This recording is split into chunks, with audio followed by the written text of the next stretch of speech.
El discurs del rei.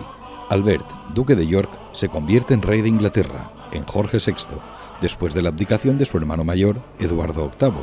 Su tartamudez le obliga a buscar la ayuda de un logopeda peculiar, con técnicas y métodos poco ortodoxos. Basada en hechos reales, esta adaptación teatral del guión cinematográfico de David Seidler tiene como trasfondo la época más convulsa de la historia del Reino Unido. Dirección y dramaturgia de Antoni Rosselló.